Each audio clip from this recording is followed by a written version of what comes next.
Cada uma dessas células de combustível de urânio produz calor suficiente para gerar 1 milhão de kWh de eletricidade. Isso é energia elétrica suficiente para abastecer milhares de casas durante um ano inteiro. Mas você alguma vez já se perguntou como o urânio enriquecido é obtido e como é possível que algo tão pequeno tenha tanto poder?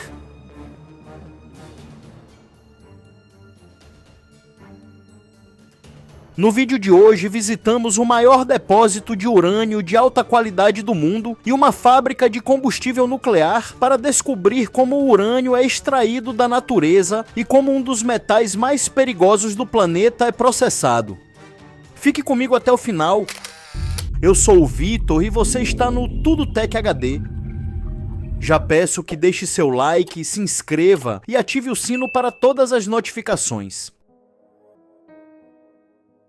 A história do urânio enriquecido está ligada ao nascimento da energia nuclear. O urânio foi identificado como elemento químico em 1789 pelo alemão Martin Heinrich Klaproth, mas ninguém sabia ainda do seu potencial energético. Em 1896, o físico francês Henri Becquerel descobriu a radioatividade ao observar que o urânio emitia raios espontaneamente, uma descoberta que inspirou Marie e Pierre Curie a identificar elementos como o rádio e o polônio.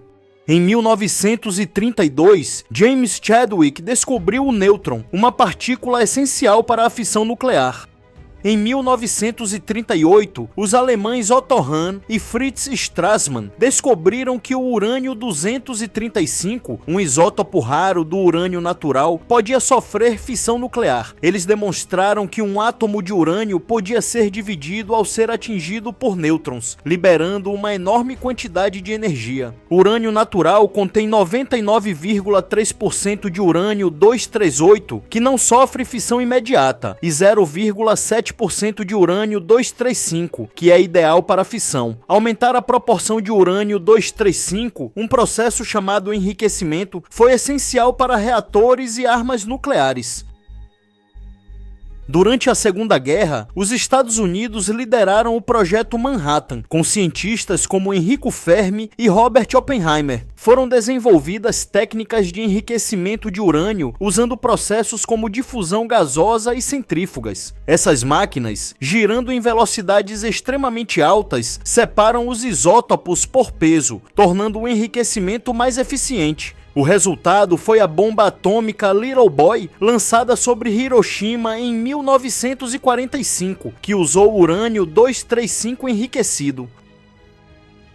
Após a Segunda Guerra, muitos países começaram a investir no uso civil do urânio enriquecido para reatores nucleares que geravam eletricidade. Para funcionar em usinas, o urânio precisa ser enriquecido para 3 a 5% de urânio-235. Já para bombas, o nível de enriquecimento ultrapassa os 90%. Daí, a grande preocupação com a proliferação nuclear. Hoje, o urânio enriquecido alimenta reatores que geram 10% da eletricidade mundial.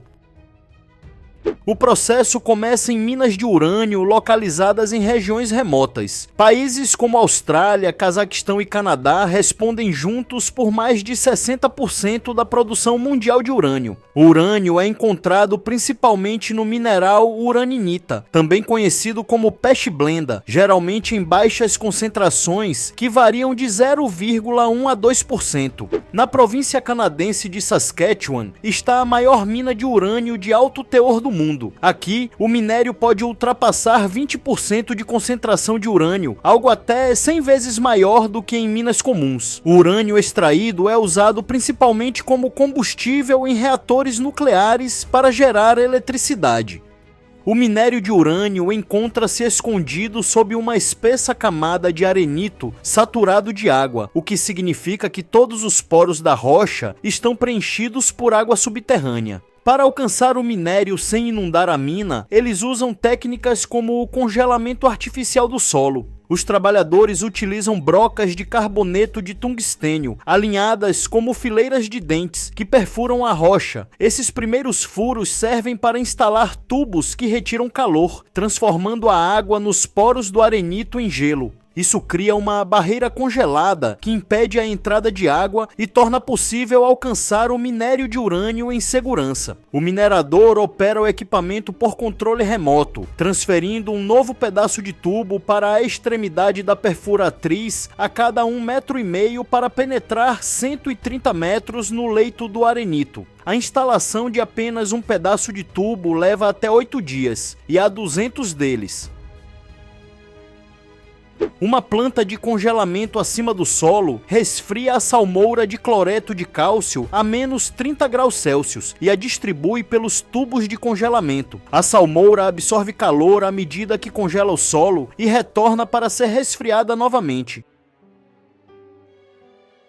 A extração do minério começa acima dos depósitos de urânio. Eles usarão essa broca para perfurar o corpo de minério e fazer um furo inicial de pequeno diâmetro, conhecido como furo piloto. O furo piloto traça o caminho da broca até o minério e cria um ponto de entrada para equipamentos de mineração maiores. De uma posição elevada, a broca perfura verticalmente a rocha para atingir um nível específico abaixo do corpo de minério. Eles agora estão prontos para a broca de expansão. Essa broca é elevada através do furo piloto, alargando a rocha. A broca puxa a alargadora para cima do furo piloto e o minério fragmentado cai no que é conhecido como câmara de extração. Um sistema de controle remoto mantém os mineradores a uma distância segura dos riscos de queda de rochas e também minimiza sua exposição ao urânio radioativo. Como precaução adicional, eles ventilam continuamente a mina, introduzindo ar fresco a cada 20 minutos. Controlando a distância, o operador conduz a carga a um scanner que mede a quantidade de radioatividade no minério. O scanner determina que o teor de urânio é de cerca de 15 a 18%, considerado de altíssima qualidade. O veículo agora despeja o minério em um duto. De uma sala de controle, um operador manipula um martelo hidráulico para triturar o minério em pedaços. O minério triturado é então distribuído para um moinho que o transforma em areia fina. Em seguida, adicionam água que transforma a areia em uma espécie de polpa que é bombeada para a superfície. Caminhões transportam a mistura de urânio para um moinho a 80 km de distância. Eles param em uma instalação especial de descarregamento. O suporte do sistema de vácuo se alinha com o recipiente que envolve o tanque de urânio. Uma vez posicionado, um tubo de vácuo entra no tanque e aspira a polpa. Após uma lavagem e teste de radiação, o caminhão deixa a instalação. O minério em pó é tratado com ácido para obter urânio. A mistura de urânio é então colocada em grandes tanques cheios de ácido. O ácido dissolve o urânio, mas não o restante da rocha. A rocha se deposita no fundo desses tanques. A solução ácida de urânio flui para a frente, deixando os minerais indesejados para trás. Usando uma série de reações químicas, eles purificam ainda mais o urânio. Em seguida, o aquecem a 850 graus Celsius. Primeiro, convertem o urânio em gás para enriquecer o urânio 235, que é o isótopo necessário para criar uma reação em cadeia. Este gás é introduzido em máquinas centrífugas, onde forças centrífugas são usadas para separar os isótopos de urânio com base em sua massa. O urânio 235, sendo ligeiramente mais leve que o urânio 238, fica mais concentrado no centro da centrífuga, permitindo sua separação. Uma vez separado, ele se concentra em um pó preto como carvão. Esse pó de urânio flui para tambores de aço de 210 litros. Os tambores são fechados, selados e rotulados para indicar sua radioatividade.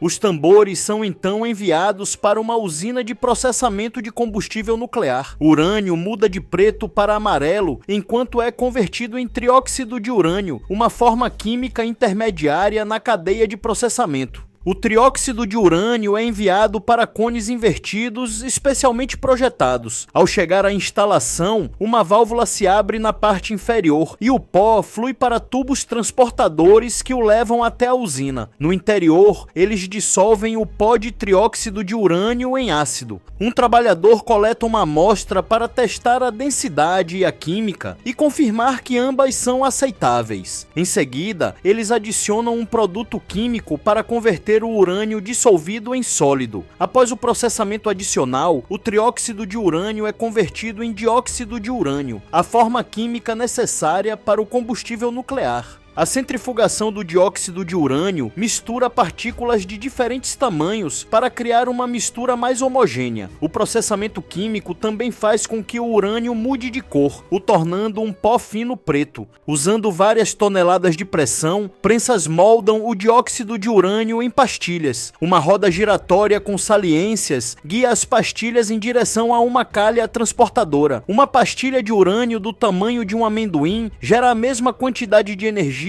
que 800 kg de carvão ou 560 kg de petróleo. Uma esteira transporta as pastilhas para uma fornalha. Ao longo de 24 horas, o calor elimina os poros das pastilhas. Neste processo, as pastilhas encolhem, aumentando a densidade do urânio. Essa é uma imagem do antes e depois do encolhimento.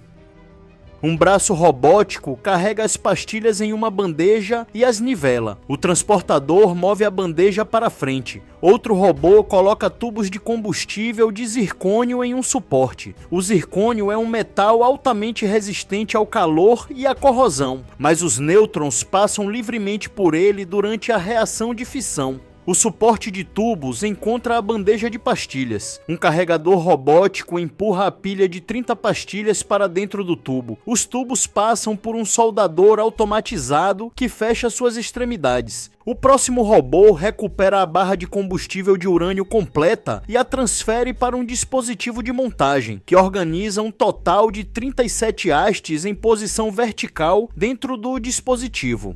Depois que o dispositivo foi montado e fechado em ambas as extremidades, um braço robótico o transfere para uma balança. Essa pesagem confirma que há a quantidade correta de urânio no feixe. Antes da queima em um reator, a quantidade de radioatividade emitida pelos feixes de combustível nuclear é muito baixa, os tornando seguros para manuseio enquanto os trabalhadores os preparam para o transporte. Cada uma destas células de combustível nuclear contém urânio suficiente para abastecer milhares de casas por um ano. O combustível é recebido na usina nuclear, onde será introduzido no núcleo do reator. Em reatores nucleares, o urânio serve como fonte inicial de energia para o que eventualmente se transforma em eletricidade. Cada um desses filamentos de urânio produz calor suficiente para gerar 1 milhão de kWh de eletricidade. Para que ganhem vida, eles devem ser inseridos no núcleo do reator. Os 480 tubos do reator podem conter até uma dúzia de barras de combustível cada, e quando 5.760 barras estão no lugar, o espetáculo começa. A fissão nuclear converte matéria em energia, que é liberada na forma de enormes quantidades de calor. Alguns dos átomos de urânio dentro dessas barras de combustível são excitáveis, e quando excitados, começam a liberar nêutrons em todas as direções. Os minúsculos nêutrons podem atravessar as paredes de zircônio das barras de combustível, voando de um tubo para outro, até colidirem com outro átomo de urânio. Quando isso acontece, o átomo se divide, liberando energia e mais nêutrons, e assim ocorre uma reação nuclear em cadeia. Mas quando acelera demais, deve ser interrompida ou não ocorre o que os cientistas chamam de função de um reator nuclear. O reator não só é selado entre paredes de concreto armado de 2 metros de espessura, como também desliga automaticamente se a temperatura aumentar ou a pressão cair muito rapidamente. O calor é usado para converter água em vapor, um processo cuidadosamente controlado na sala de controle da usina. As enormes turbinas instaladas em um galpão com 400 metros de comprimento e 20 andares de altura convertem vapor em eletricidade. A turbina gira a 1.800 rotações por minuto e aciona um gerador. A roda gigante do gerador converte o movimento em mais de 750 megawatts de eletricidade, o suficiente para atender às necessidades de 500 mil de pessoas. Após aproximadamente um ano no núcleo, as barras de combustível se esgotam, mas também ficam extremamente quentes e radioativas. Elas são tão quentes que precisam ser armazenadas em água por 10 anos antes de poderem ser descartadas com segurança.